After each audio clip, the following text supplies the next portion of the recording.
नमस्कार, आप देख रहे हैं कंज्यूमर पोस्ट। मैं हूं मनीष ओली। कई बार लोग मुझसे सवाल पूछते हैं कि क्या अगर जो बिजली के उपकरण हैं वो हाई वोल्टेज की वजह से जल जाते हैं तो उसमें कोई कंपनसेशन का प्रोविज़न है या फिर कंज्यूमर के पास कोई भी विकल्प नहीं है। तो आज के वीडियो में इसके बारे में विस्तार से जानकारी हासिल करेंगे और ये भी जानेंगे कि इसकी प्रक्रिया क्या है और कितना कंपनसेशन कंज्यूमर को मिल सकता है। तो ये वीडियो आपके लिए और आपके परिचितों के लिए काफ़ी ज़्यादा फायदेमंद साबित होगा।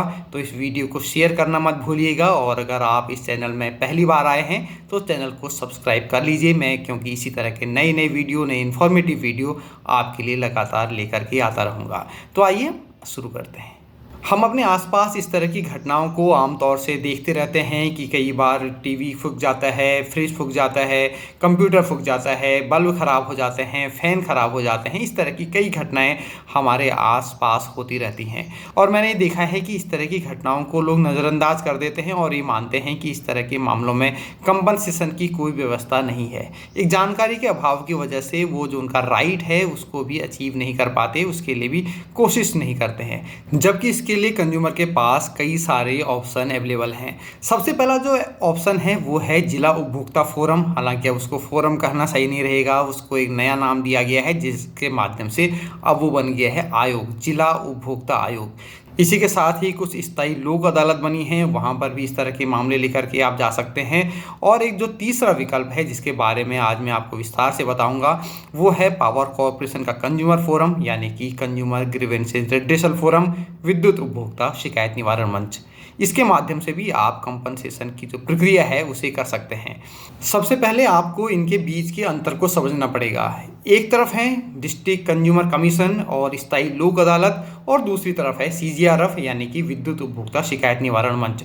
जो कमीशन है और जो स्थायी लोक अदालत है उनके पास ये पावर है कि जितना भी वास्तविक आपको जो नुकसान हुआ है उसकी भरपाई उनके माध्यम से हो सकती है। तो या तो आपको वो ऑप्शन एक अपनाना चाहिए कि आप स्थायी लोक अदालत में जाएं या फिर जो जिला उपभोक्ता आयोग हैं उनके माध्यम से आप अपनी क्षतिपूर्ति हासिल कर सकते हैं। दूसरी जो प्रक्रिया है वो है CGRF की, यानी कि विद्युत उपभोक्ता शिकायत निवारण मंच की। इसमें उन रेगुलेशंस को फॉलो किया जाता है जो कि उस स्टेट के विद्युत नियामक आयोग द्वारा तैयार किए जाते हैं।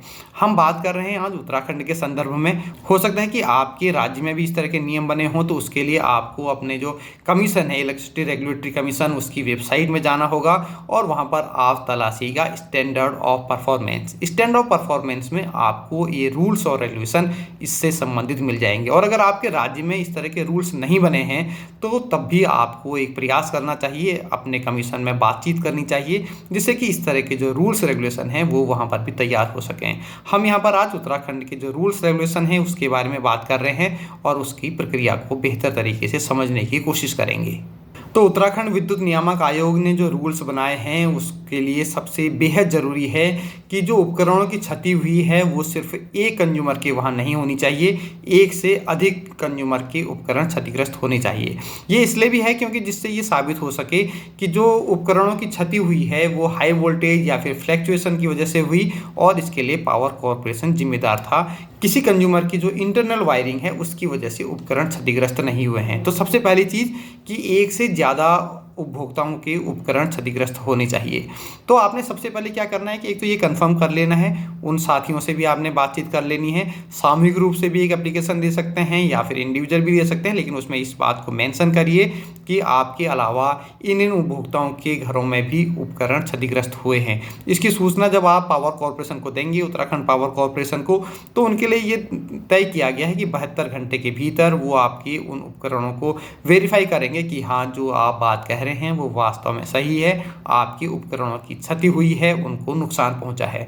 और फिर उसके बाद कंपनसेशन की जो प्रक्रिया है वो शुरू होगी।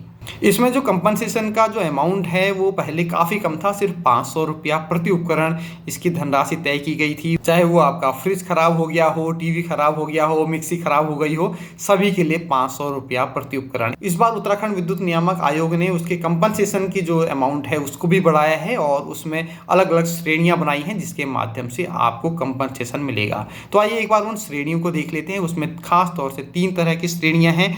एक में आपको 1000 रुपया का कंपनसेशन मिलेगा प्रति उपकरण, एक में 3000 रुपया, एक में 5000 रुपया प्रति उपकरण।